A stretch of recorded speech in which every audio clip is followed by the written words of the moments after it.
Pelo sinal da Santa Cruz, livrai-nos Deus, nosso Senhor, dos nossos inimigos. Em nome do Pai, do Filho e do Espírito Santo. Amém. Meu Senhor e meu Deus, creio firmemente que estás aqui, que me vês, que me ouves. Adoro-te com profunda reverência. Peço-te perdão dos meus pecados e graça para fazer com fruto esse tempo de oração. Minha Mãe Imaculada, São José, meu Pai e Senhor, meu anjo da guarda, intercedei por mim.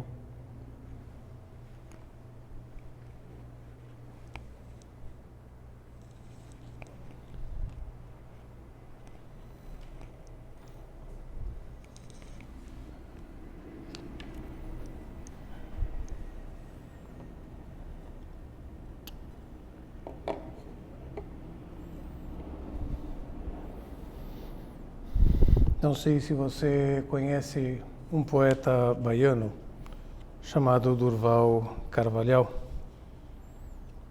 Eu comecei a segui-lo nas redes recentemente, depois de ter recebido uma poesia que me atraiu bastante. Mulher Graciosa se intitula. Diz assim: graciosidade dialoga com beleza, maciez, brandura, suavidade é o trato. É o retrato 3x4 da doçura. São características que espelham graça, jovialidade, afabilidade, simpatia, elegância. A graciosidade é o cume do esplendor de uma mulher. Está muito acima da beleza. E como é bacana ser próximo de uma alma graciosa. A mulher graciosa sabe que é mulher, gosta de ser mulher e sabe ser mulher. Mulher verdadeira, amiga, altruísta, justa, camarada e sábia. Sabe olhar, sabe se impor, sabe falar, sabe olhar e não ver.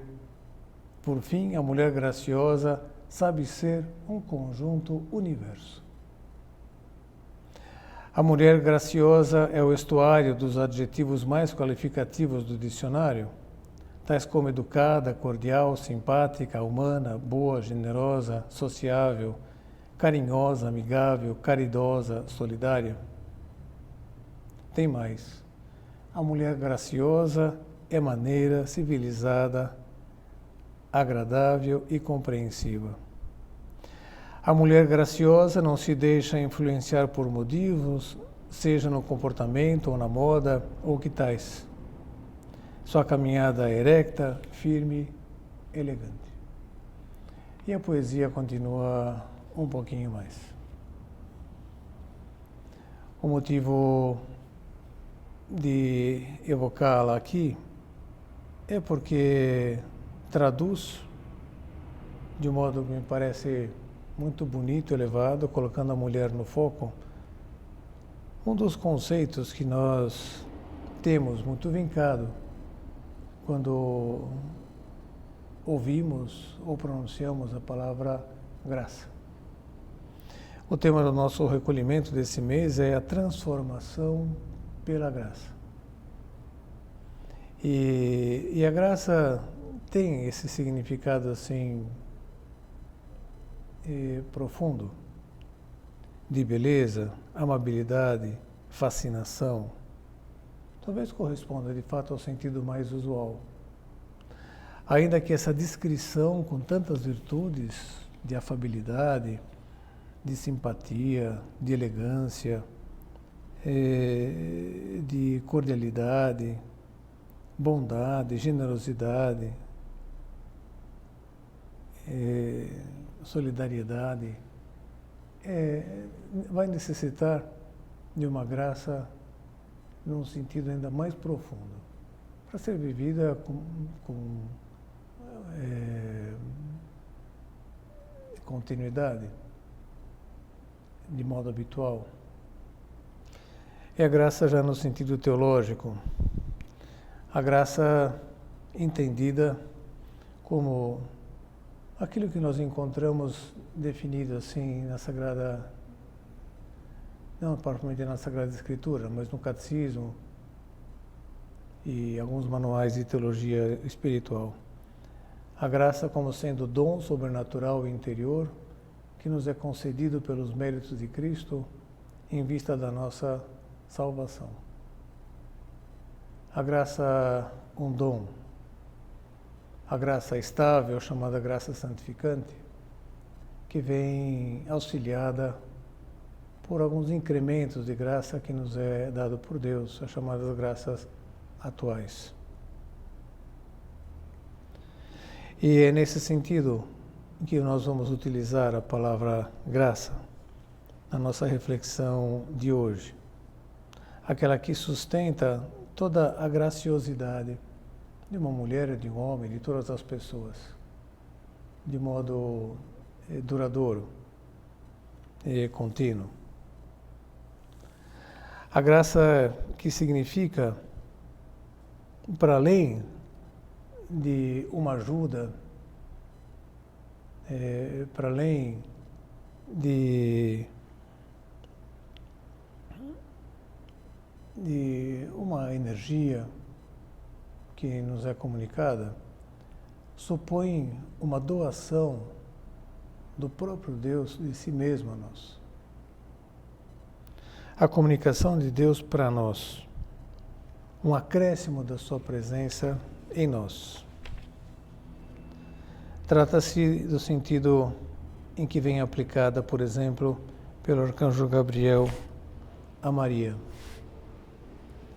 Quando ele se apresenta, nós há pouco tempo, no Natal, também no Advento, nas diferentes celebrações marianas, revisitamos essa passagem da vida de Nossa Senhora no processo da encarnação do Verbo.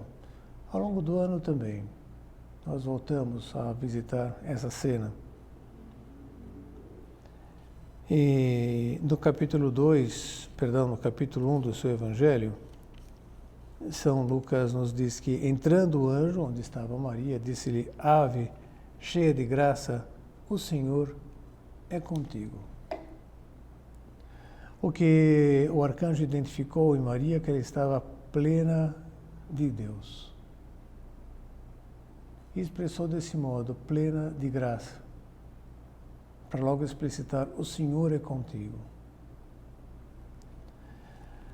O sentido de que a graça venha confundir-se com o próprio Deus, se comunicando a nós. Eu não quero fazer um tratado a respeito da graça, nem afastar-me do conceito de graça como algo criado.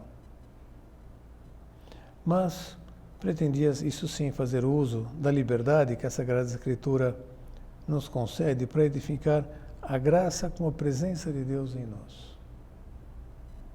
A graça com uma forma de comunicação de Deus. Não só a comunicação conosco, como a gente manda uma mensagem do WhatsApp. Uma comunicação de Deus para nós, uma doação de Deus para nós. O Raniero Cantalamessa, pregador da Casa Pontifícia, que tem muitos livros publicados, eu trouxe aqui um deles que eu gosto muito. Maria, um espelho para a Igreja. Já logo na abertura tem o capítulo com o título Cheia de Graça. E ele faz a seguinte consideração: pela graça, Deus debruça-se e baixa-se em direção à criatura. É o ângulo convexo que preenche a concavidade do desejo humano de Deus. Deus é amor, diz São João. E isso quer dizer que fora da Trindade, Deus é graça. Pois só no seio da Trindade, nas relações entre as pessoas divinas, o amor de Deus é natureza, necessidade. Em todos os outros casos, é graça, dom. O amor do pai para com o filho não é graça ou dom, mas é exigência da paternidade, isto é, uma espécie de dever. Mas o amor do pai para conosco é unicamente graça, favor livre e imerecido. O Deus da Bíblia não só concede graça, mas é graça. O Deus da Bíblia diz, um pouco mais adiante, além de ser o que existe para si, é também o que existe para nós. Em outros termos, é graça. Deus é graça, Deus é puro dom. É considerado fora de si. O Deus da Bíblia não só concede graça, mas é graça. Fora da Trindade, Deus é graça. No interno da Trindade, Deus é amor.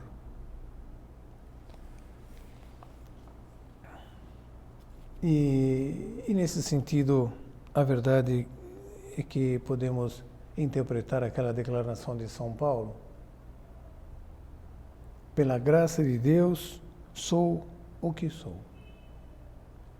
E o que é que ele se considera assim, sendo? O que é que ele quer dizer com isso a respeito de si mesmo? Em outros lugares paralelos, ele vai dizendo como é que ele se vê.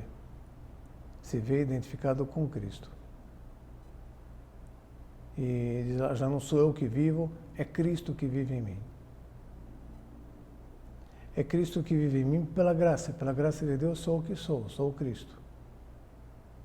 E a vida que eu vivo na fé no Filho de Deus, que amou-me, entregou-se até a morte por mim. Viver na fé, para ele, o que significa? A gente pode encontrar uma resposta lá na Epístola aos Efésios, quando ele dá aquela bênção para a comunidade a quem se dirige, dizendo, capítulo 3 da Epístola aos Efésios, que Cristo habite pela fé nos vossos corações. É uma espécie de definição de fé, não acadêmica, livre. Que Cristo habite pela fé nos vossos corações. Que a gente pode traduzir assim, a fé é o modo através do qual Cristo habita em mim. E ele, então, quando diz, e a vida que eu vivo na fé no Filho de Deus, que amou-me, entregou-se até a morte por mim, está nos dizendo que, de fato, é assim mesmo. Ele conseguiu atingir esse patamar que nos gera uma certa inveja. Que chegar um momento que eu posso dizer, não sou eu que vivo, é Cristo que vive em mim. É Cristo que olha com os meus olhos, é Cristo que ouve com os meus ouvidos, é Cristo que sente com o meu coração, é Cristo que quer com a minha vontade, é Cristo que entende, que raciocina com a minha inteligência, é Cristo que toca com as minhas mãos. O meu viver é Cristo. O tempo inteiro está São Paulo com essa meta. E vai atribuir tudo isso à graça. E vai identificar, podemos dizer assim, como identificou o arcanjo Gabriel olhando para Maria, Ave gratia plena, plena de graça, o Senhor é contigo. De fato, só pode estar cheia de Deus. E a partir do momento da encarnação, Deus está com ela fisicamente presente. Como também afirma o Raniero, também naquele mesmo livro Maria, um espelho para a igreja, diz, Maria encontrou graça, isto é, favor junto de Deus. Ela é cheia do favor divino. Como as águas preenchem o mar, assim a graça preenche a alma de Maria. Que é a graça que acharam aos olhos de Deus Moisés, os patriarcas, os profetas, em comparação com aquela que achou Maria? Com quem o Senhor esteve mais do que com ela? Nela Deus esteve não somente pelo poder e pela providência, mas também pela presença pessoal. Deus doou a Maria não só o seu favor, mas deu-se totalmente no próprio Filho. O Senhor está contigo. Em Maria, esta frase tem um significado diferente do que em qualquer outro caso. E a partir de então, é dado o start naquele processo que vai culminar com Cristo, possibilitando que nós também o tenhamos fisicamente conosco, inclusive, quando recebemos na Eucaristia. Que o tenhamos presente em nós, antes disso ainda, quando somos batizados. Alguém já disse de modo talvez impróprio, mas ao mesmo tempo que se pode conceder, é que quando nós somos batizados é como se nós recebemos um cristinho lá no nosso interior. Para ser formado e favorecendo o seu desenvolvimento, coisa que os nossos pais, nossos padrinhos nos ajudaram a fazer, o próprio Espírito Santo, logicamente, atuando. E, como diz o refrão daquela música já antiga, né, de paróquia, quando o teu pai revelou, que a graça de Deus cresça em nós sem cessar, e de ti, nosso Pai, venha o Espírito Santo de amor, para gerar e formar Cristo em nós. Quando fomos batizados, o Espírito Santo já veio para gerar e formar Cristo em nós. Esse Cristo que está chamado a desenvolver-se, que depois chega um momento, já com uso de razão, que nós estamos já convocados, especialmente ao receber o sacrifício da confirmação, a tomar as rédeas da nossa vida nas mãos e dizer: eu vou cultivar, eu vou alimentar a vida de Cristo em mim. Eu vou encarnar aquela proposta de São Paulo, lá na Epístola aos Colossenses, no capítulo 3. Vita vestra est abscondita com Cristo em Deus. Deveis cultivar uma vida escondida com Cristo em Deus. Isso que em teologia passou a chamar-se vida interior. A vida interior, essa expressão, às vezes parece um pouco abstrata para nós, né? Como se quisesse significar uma vida íntima de nós, conosco próprios. Quase que uma introspecção, chegando até uma regressão, vai saber, né? Para encontrar-nos a nós mesmos, sairíamos perdendo. A vida interior é a vida de Cristo em nós, que começa a existir a partir do batismo. E depois vai sendo favorecida, isso pela educação, pelo bom exemplo, por todas as influências benfazejas que vamos tendo. E, no seu momento, o sacramento da Eucaristia, o sacramento da penitência. Já falaremos um pouquinho mais. E São Paulo faz essa proposta que algumas pessoas às vezes têm um pouquinho de receio, têm um pouco quase que de vertigem. Como assim? Não sou eu que vivo, é Cristo que vive em mim. Fazer com que Cristo viva em mim, de tal forma que eu vou ter que me aniquilar, eu vou ter que me despersonificar. Exatamente o contrário. À medida que eu vou me identificando mais com Cristo, é que eu vou sendo mais eu mesmo. Cristo, que com o Pai e o Espírito Santo me criou, me criaram, né? Ele quer que eu desenvolva esse meu modo de ser. Ele está muito contente com o projeto que ele fez, um projeto único, irrepetível. Nós temos nossa impressão digital irrepetível. E Cristo não quer aniquilar isso. Pelo contrário, quer que nós sejamos cada vez mais nós mesmos. Mas isso sim, identificados com Ele, participando da sua natureza, sendo verdadeiramente deuses. Isso que no Natal também recentemente sempre consideramos aquela sentença de Santo Agostinho: Deus se fez homem para que o homem se fizesse Deus.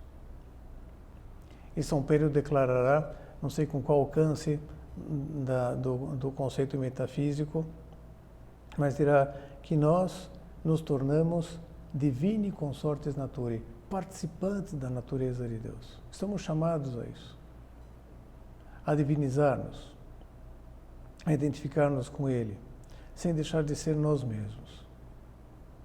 Cada um está chamado a ser, como diz um autor, a versão cristificada de si mesmo. Bonito isso. Plenamente identificado com Cristo e plenamente eu mesmo. Ou eu mesma, né, no caso das mulheres. Ou seja, um denominador comum, todos identificados com Cristo, e um numerador assim, infinito. Diversíssimo. Composto por cada um de nós, na sua especificidade. na sua identidade. Chegar a ser a versão cristificada de nós mesmos. Isso supõe que nós queiramos receber aquilo que ele tem para dar, conforme afirma São João no início do seu Evangelho, também do Natal, né, no dia de Natal. No princípio era o Verbo estava em Deus, vai progredindo, ele diz, e o Verbo se fez carne e habitou entre nós, e depois declara, todos nós recebemos da sua plenitude graça sobre graça. Ou seja, vamos recebendo cada vez mais ração da sua presença em nós. Vai aumentando cada vez mais essa presença. E que bom seria se pudéssemos dizer, pela graça de Deus sou o que sou, pensando em ser como São Paulo, outro Cristo. Identificado com Cristo. Todos os santos trilharam esse caminho, cultivaram a vida de Deus em si mesmos, cultivaram a vida interior. Tiveram presente aquela promessa só, se alguém me amar, meu Pai o amará, e nós viremos a Ele e faremos Ele a nossa morada. Nos convertemos não só em templo de Jesus, em templo da Santíssima Trindade, mas começando por amá-lo. E não uma morada qualquer, uma morada em alguém que está identificado com Ele. Há um gesto assim tão pequeno e tão sublime que o sacerdote realiza durante a missa, no ofertório, quando está preparando o cálice. E coloca o vinho dentro do cálice e depois um pouquinho de água. Se tem uma colherinha, coloca umas gotinhas de água. Lembrando, fazendo referência à lançada que Cristo recebeu no lado direito, já pregado na cruz, morto, mas de onde, como afirma São João, saiu sangue e água. É o sacrifício de Cristo que vai ser reapresentado ao Pai durante a celebração da missa. E esse detalhe, esse elemento não passa despercebido para a liturgia. E o sacerdote, enquanto está colocando aquelas gotinhas de água, vai recitando assim baixinho, pelo mistério dessa água e desse vinho, possamos participar da divindade do vosso Filho, que se dignou assumir a nossa humanidade. Pedindo a graça, de fato, de que nós participemos da divindade, da mesma forma que ele participou da nossa humanidade. Como é que ele participou da nossa humanidade? De modo perfeito. E como é que estamos chamados a participar da tua divindade? De modo perfeito. Com a perfeição que comporta a nossa natureza humana, mas a máxima perfeição. Os santos entraram por esse caminho de cultivar uma vida escondida com Cristo em Deus. São José Maria Escrivá fazia essa proposta para todos aqueles que se aproximavam dele. Já expandiremos um pouquinho mais. Santa Teresa chegou a afirmar de si mesma, vivo, porque não vivo? É Cristo que vive em mim, muito parecido com a fórmula de São Paulo. E Santa Teresinha, como encontrou um modo genial, né, de interpretar o mandamento novo de Cristo. Eu vos dou um novo mandamento, que vos ameis uns aos outros como eu vos amei. Aqui está a novidade do mandamento, né? Amarmos uns aos outros, isso já fazia parte do Antigo Testamento, não havia nenhuma novidade. Agora, como eu vos amei, com esse parâmetro, aí está a novidade. E pode levar uma pessoa até a exasperar-se um pouquinho, se não chega no núcleo do significado desse pedido, desse mandamento, como Santa Teresinha chegou. O Papa Bento XVI, no livro Jesus de Nazaré, comenta que às vezes a gente tende a fazer uma interpretação muito moralista desse mandamento novo, no sentido de começar a tentar esmiuçar e fazer uma lista de coisas que Cristo faria para amar as pessoas que temos ao nosso lado, para a gente poder imitar.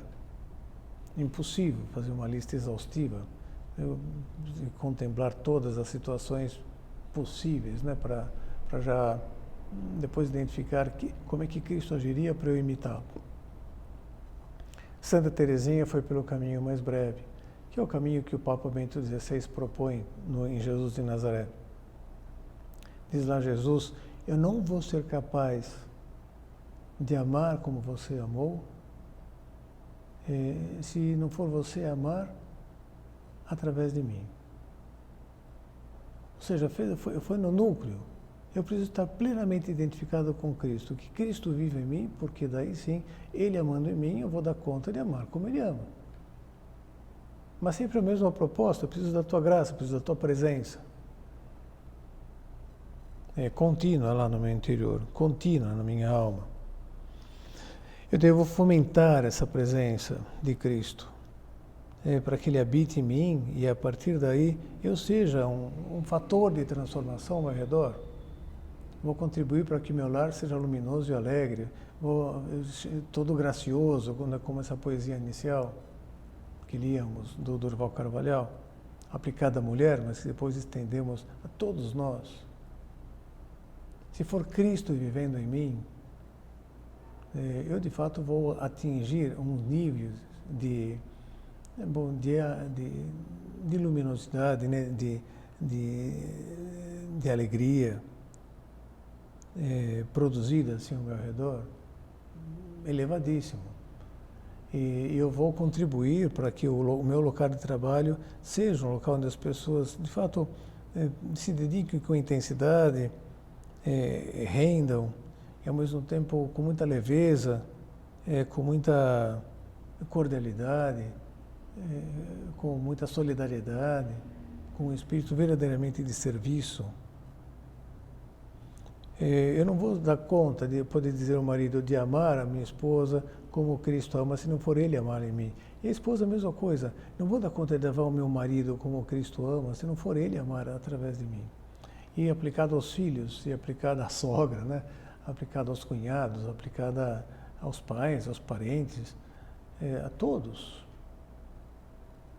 Essa é a transformação que a graça promove em nós. Não é só de ser melhores, mas num nível que a nossa natureza humana limitada poderia atingir. Não, é ser melhores num nível que a nossa natureza divinizada pode atingir, com a presença de Cristo em nós. O modo como Cristo, Deus, habita em nós, então, é através da graça, ou quase que se confunde com a graça. Já dissemos, isso se dá através do sacramento, dos sacramentos, do batismo em primeiro lugar, depois da penitência, da Eucaristia, da confirmação de modo particular, e para aqueles chamados ao matrimônio, ao casamento, né, ao sacramento da ordem, a unção dos enfermos, tudo para ir fortalecendo, vigorizando esse seu ser, estar em nós. Mas para além dos sacramentos, há também um meio que é muito especial. Há vários meios, né? Mas um meio que é muito especial, que é a oração. A oração favorece um aumento de graça, um aumento de presença de Deus em nós, uma densidade de presença de Deus em nós, uma robustez, né, de presença de Cristo em mim. A oração é entendida já nas suas 4 manifestações, há infinitas manifestações, né? São não. O Papa Bento XVI, numa catequese sua, dizia que há tantos modos de orar quanto são as pessoas que oram. Então, há inúmeros, né, modos de orar. E todos reconhecidos por Deus, assim, saboreados por Deus no seu desejo de estar conosco. Mas, de modo assim mais sistemático, o Catecismo nos fala de 4 formas de oração. Aquelas que nós dirigimos a Deus, né, com palavras espontâneas. Meu Deus, eu te amo. Ou essas até como exclamações, né, comuns no nosso linguajar, que se a gente dissesse com mais consciência, seria verdadeiramente oração? Isso é um propósito para nós. Não só simplesmente dizer assim com uma exclamação, meu Deus do céu, Jesus amado, meu Pai, Vixe Maria. Isso só como forma de expressão não significa nada. Estou tomando o nome de Deus em vão? Propriamente não. Tomar o nome de Deus em vão contra o 2º mandamento é pegar a Bíblia, colocar a mão e jurar em falso. Juro dizer a verdade, somente a verdade, nada mais que a verdade em nome de Deus, e depois falar uma mentira. Isso daí, logicamente, perjúrio, né? E se eu tomar o nome de Deus em vão?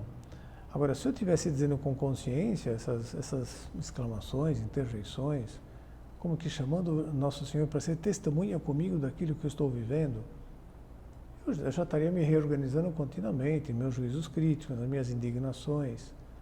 E também no sentido de louvor, de glória às coisas boas, né? Aquilo que de fato me enternece. Meu Deus, que lindo! Tenho aqui como companheiro com quem eu vou comentando as coisas. Bom, essa oração com palavras espontâneas. Há outras orações com fórmulas pré-estabelecidas, muito boas, que tem nos diferentes devocionários que a gente encontra por aí. Vem dois assim à mente, Orações do Cristão, que é editado, né, pela Quadrante, e o outro Seleta de Orações, editado pela Cultura de Livros, mas há muitos devocionários que a gente pode encontrar que tem umas fórmulas muito boas. A oração para a santificação do trabalho de São José, há várias orações, né, para antes de comungar, para depois de comungar, oração para preparar uma confissão, para diferentes momentos, né, são muito boas. As orações já com fórmulas pré-estabelecidas. Depois a chamada oração mental, em que nós aplicamos a nossa inteligência, aplicamos a nossa imaginação para dialogar com Deus sobre alguns temas. Em geral, com uma pauta pré-definida, talvez o texto do Evangelho do dia, da liturgia da palavra do dia, ou o que a gente leu na sequência, assim, nossa leitura do Evangelho diário, independentemente de ser ou não da liturgia diária, ou alguns livros que são próprios para meditação, como é o caso de Caminho, Sulco, Imitação de Cristo, ou os textos do magistério da Igreja, alguma última carta do Papa, alguma mensagem, a homilia, a mensagem do Ângelus. A gente pega, deixa eu refletir com Deus, ver como é que eu posso aplicar isso daqui à minha vida prática, numa conversa com Ele. Essa meditação. Todas as instituições da Igreja acabam pedindo para os seus membros para fazer ao redor de 1 hora de oração por dia, uma oração desse tipo.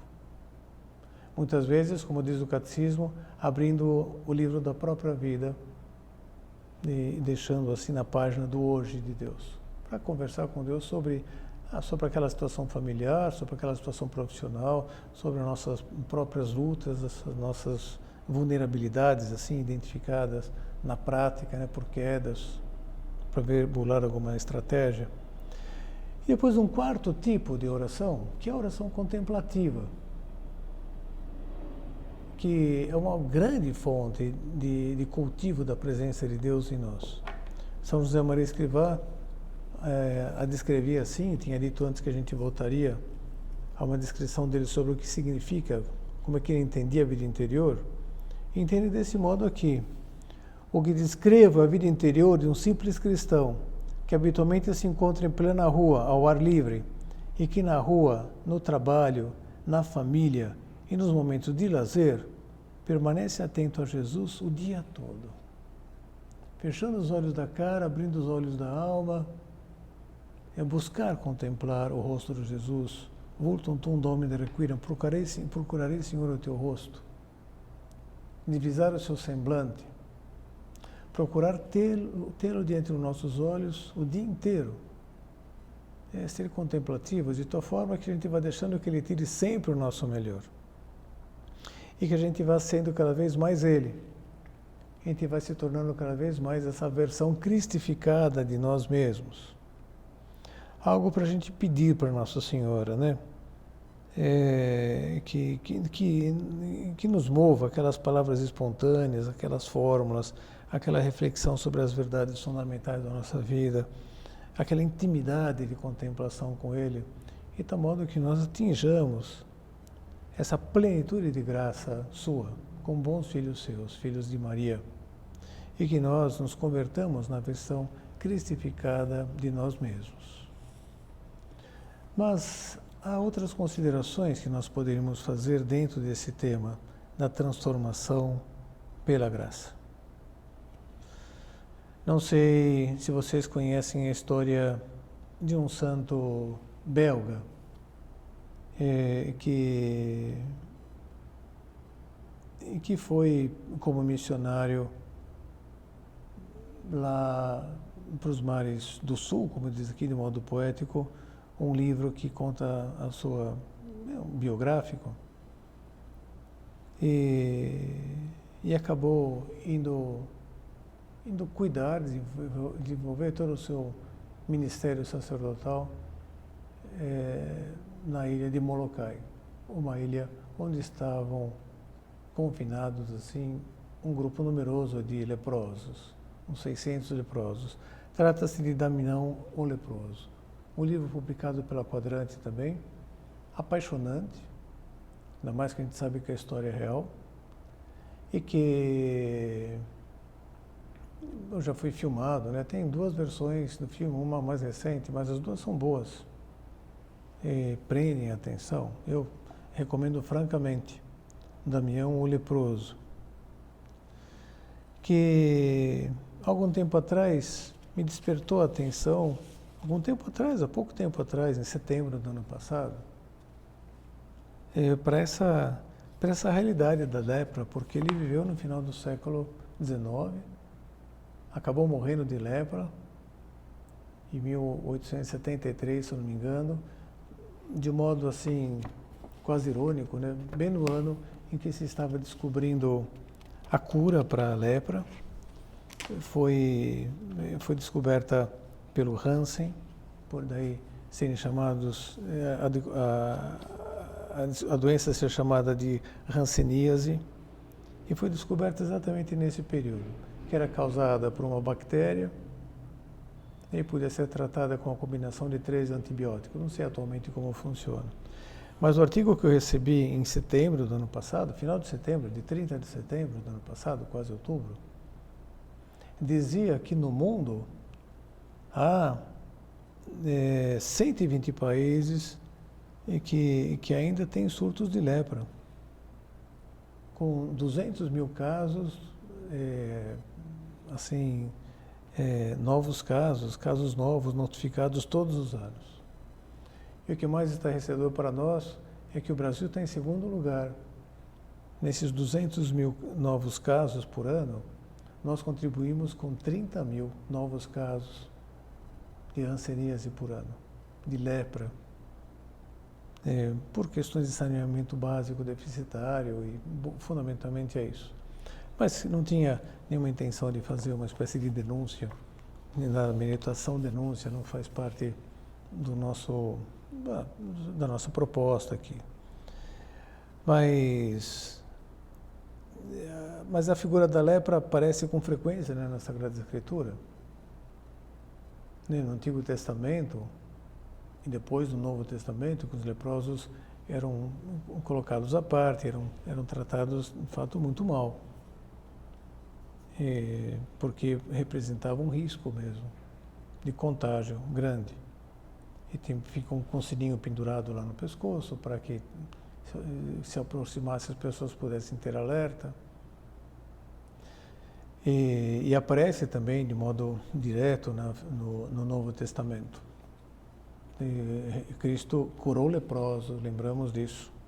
São Mateus, no capítulo 8 do seu Evangelho, logo depois de transcrever o conteúdo do Sermão da Montanha.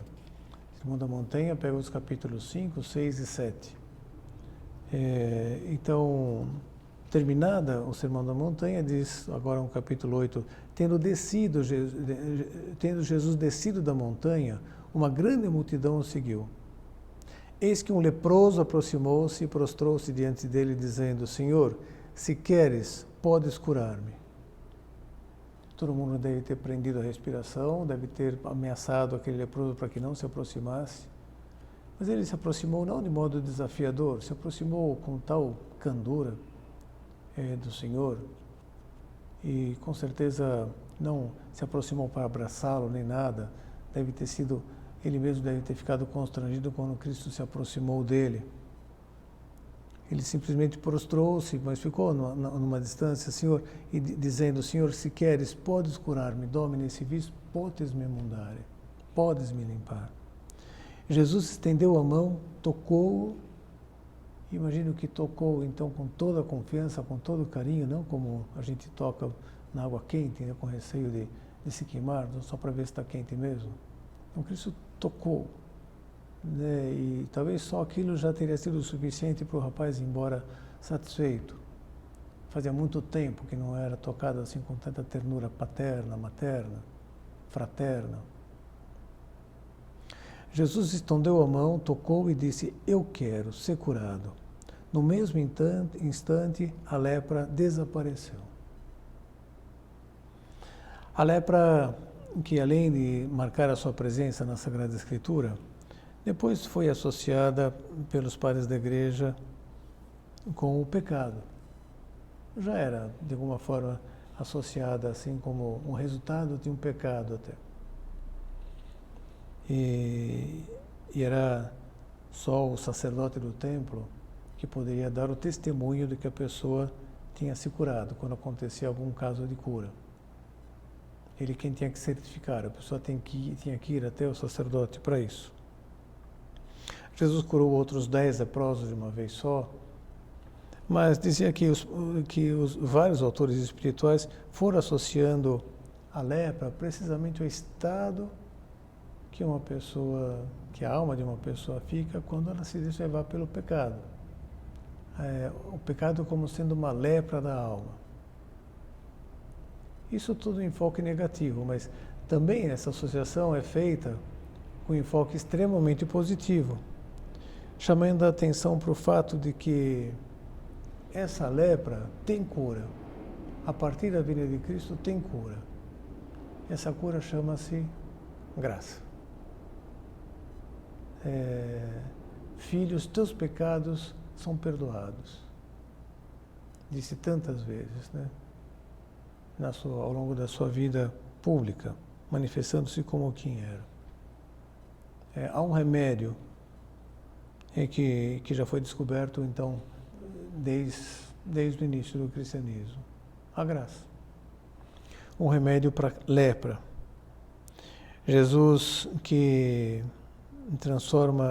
fez tantos milagres, de um corpo corrompido em um corpo são, aquela alma depauperada pelo pecado, até mesmo morta pelo pecado, regenerada, vivificada pela graça. Cristo que promove umas transformações e tanto.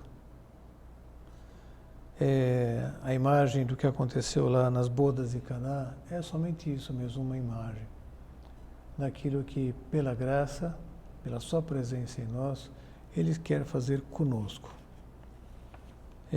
Quer ajudar-nos a mudar da água para o vinho, da lepra para aquela pele lisinha, sã, no nosso interior. Devemos encher-nos de otimismo por isso. O nosso pecado, a lepra produzida pelo pecado, tem cura. Muito otimista a ponto de não entregar nunca, entregar-nos desanimados, né? Pelo contrário, permanecer na luta constante por defender a graça no nosso interior, defender a Deus em nós, defender Jesus Cristo na nossa alma, defender a graça. 3 propostas, né, que nos são feitas, né, para defender a graça.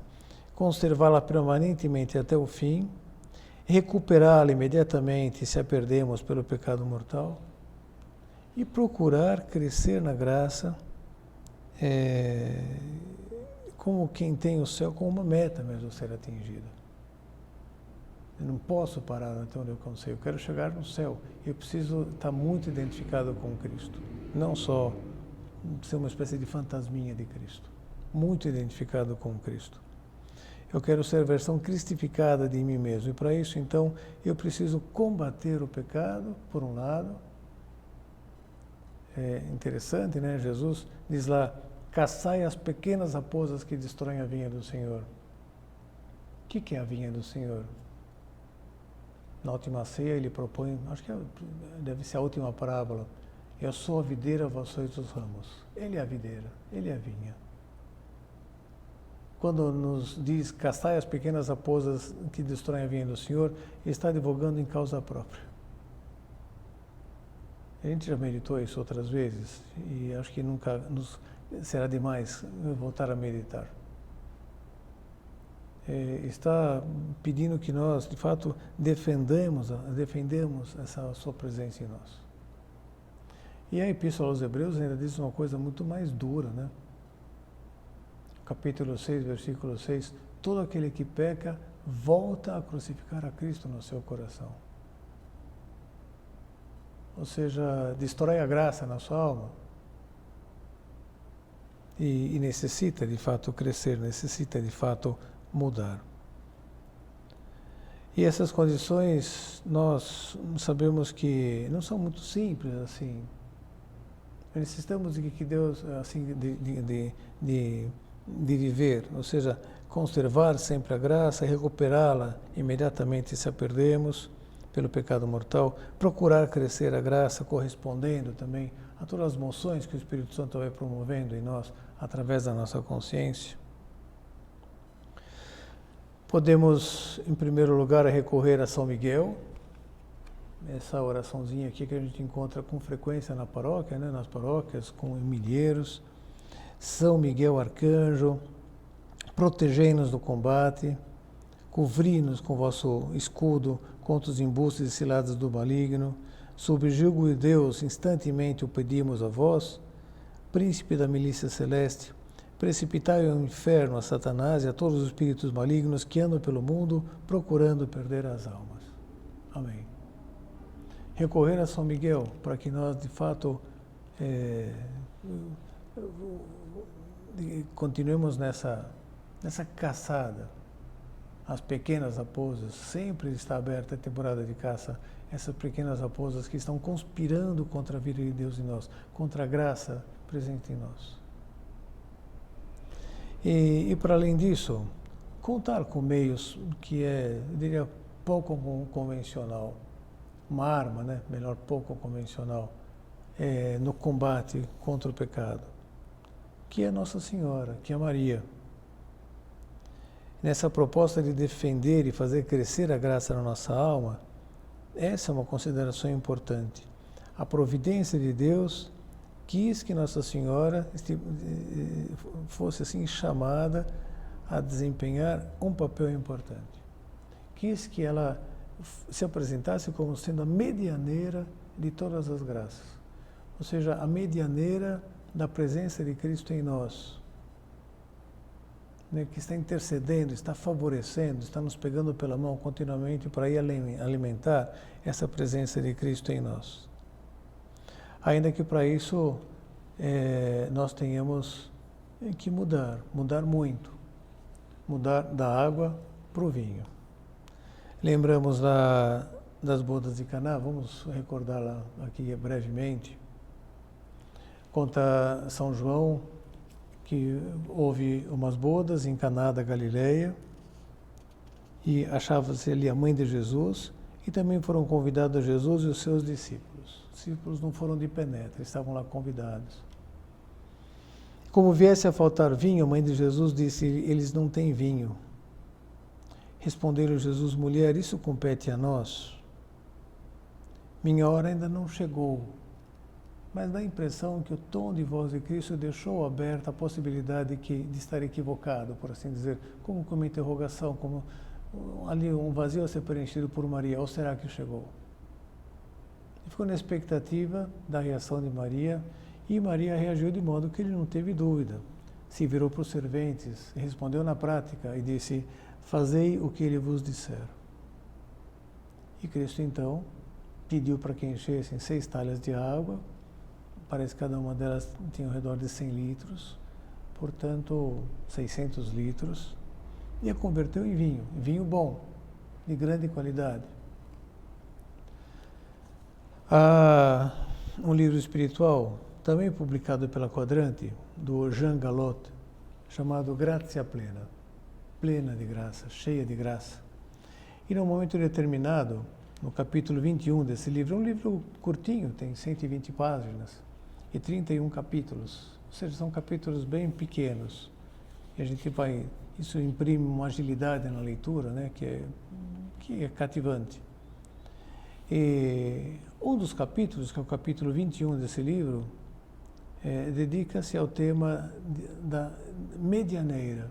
Maria, cheia de graça, que é medianeira de todas as graças para cada um de nós. Ele se refere exatamente a esse episódio de Caná. Diz, no episódio de Caná, revela-se o papel de medianeira, isto é, de intermediária entre o Senhor e nós, que Deus atribuiu a Maria para conceder-nos e distribuir-nos as suas graças. Poderíamos pensar que o seu papel de mãe se limitaria ao que diz respeito à vida privada escondida de Jesus, lá em Nazaré, educando o menino, preparando a comida. Pronto, está cumprindo o seu papel de mãe e já é suficiente. A tarefa de Maria, e continua dizendo, não terminou com o início, com toda a educação de Jesus, não terminou com o início da sua vida pública. Devia prosseguir em toda a sua obra. Foi justamente esse aspecto que o episódio de Caná veio a ressaltar.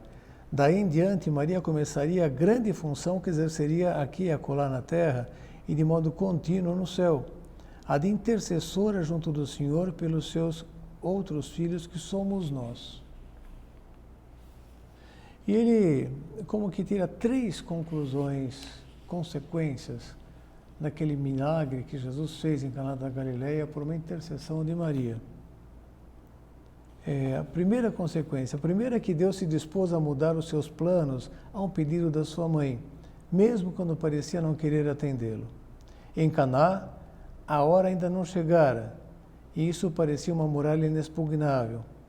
Mas o Pai do céu também previra que se Maria intercedesse, seria atendida e a hora do milagre seria antecipada. Nos seus planos, Deus dispusera as coisas de tal sorte que, por decisão da sua soberana bondade, ele se conformaria com a vontade de Maria. Daí em diante, até mesmo a vontade do Pai, por assim dizer, não poderia resistir-lhe. Foi-lhe dado um admirável poder sobre o coração do seu filho e por ele sobre o do Pai do céu, e um poder para que o exercesse em nosso proveito. Se Maria é onipotente sobre o coração de Deus, essa onipotência pertence àqueles a quem recorrem a ela. Nós vamos sendo onipotentes também, participando da sua onipotência. A sua onipotência, diz a teologia, suplicante. Ela é a onipotência, ele pode todas as coisas pela sua intercessão. Depois, a segunda consequência. Em segundo lugar, a narração do Evangelho sobre o que se passou em Caná faz-nos também compreender que Maria está disposta a intervir, mesmo que seja para nos obter favores bem pequenos. Não hesitou em pedir o milagre para arranjar vinho para uma festa. O episódio mostra que está atenta às mínimas necessidades dos homens, que se preocupa com os mais insignificantes detalhes da nossa vida e favorece as nossas menores alegrias, como boa mãe que é. Está querendo promover-nos continuamente, promover essas nossas mudanças. Ela pode conseguir de Cristo que nos faça passar de sensuais para castos, que nos faça passar de egoístas para generosos, e assim por diante, de preguiçosos para diligentes. Por último, vemos que no seu papel único de medianeira, Maria quer revelar Cristo e dá-lo ainda mais à humanidade. Quando se aproximou de Jesus para pedir o milagre, não pensava somente na necessidade de garantir o bom andamento do banquete de núpcias. Queria, com o mais ardente desejo, que por um benefício miraculoso, o seu filho revelasse a sua identidade de Salvador. Desejava que ele começasse a ficar conhecido e nele acreditasse. Alegrou-se com esse milagre, porque por ele, como conclui o evangelista, Jesus manifestou a sua glória e os seus discípulos creram nele. Aumentasse a nossa fé, precisamente, nele. E dessa forma nos víssemos ainda mais identificados, porque pela fé ele habita, como diz São Paulo, nos nossos corações. Pedimos a Nossa Senhora que nos ajude a defender a graça no nosso coração, a evitar todo o pecado, caçar as pequenas e talvez não tão pequenas raposas que estão nos rondando para destruir a presença de Cristo em nós. Caso caiamos, recorramos com rapidez ao sacramento da penitência e cheguemos, efetivamente, voltamos a ideias iniciais, cheguemos a tornar-nos verdadeiramente a versão cristificada de nós mesmos. Vamos fazer um breve exame de consciência. Ato de presença de Deus. Tenho presente que a graça divina, para além de me tornar atraente diante de Deus e objeto contínuo da sua misericórdia, fundamentalmente estabelece e aumenta a presença dele na minha alma.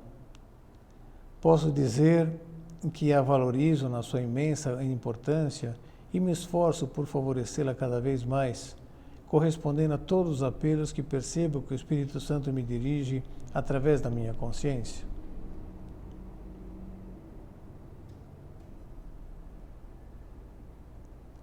Os sacramentos são canais muito importantes para comunicar a graça na alma. Alguns deles que eu poderia ter recebido ainda não o fiz. O batismo, a primeira Eucaristia, a Crisma. Estou atento para neste ano não deixar passar a oportunidade de inscrever-me no curso necessário para recebê-los. Por outro lado, se já os recebi, aproximo-me constantemente da confissão e da Eucaristia, com a expectativa de cultivar aquela identificação com Cristo que estão destinadas a aumentar em mim.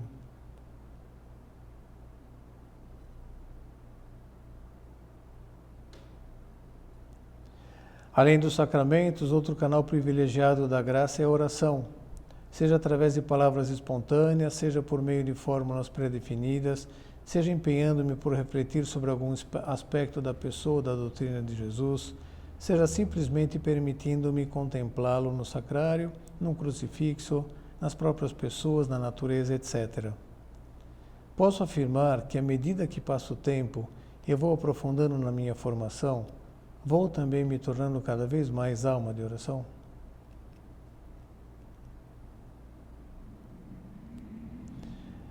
Sabendo que o pecado é o grande inimigo da minha alma, uma verdadeira lepra do ponto de vista espiritual, peço a Deus, por intercessão de São Miguel, para que me converta radicalmente da água para o vinho, como Jesus fez em Caná, ou seja, de irascível e manso, de sensual e incasto, de preguiçoso e indiligente, de egoísta e generoso, em suma, de infiel a fiel.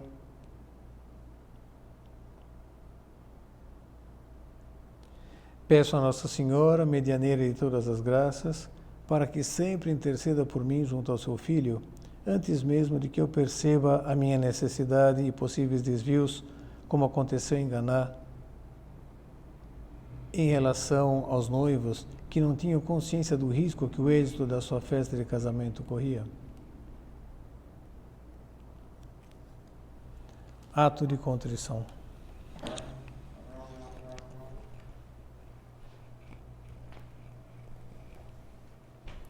Dou-te graças, meu Deus, pelos bons propósitos, afetos e inspirações que me comunicaste nessa meditação. Peço-te ajuda para os pôr em prática. Minha Mãe Imaculada, São José, meu Pai e Senhor, meu anjo da guarda, intercedei por mim.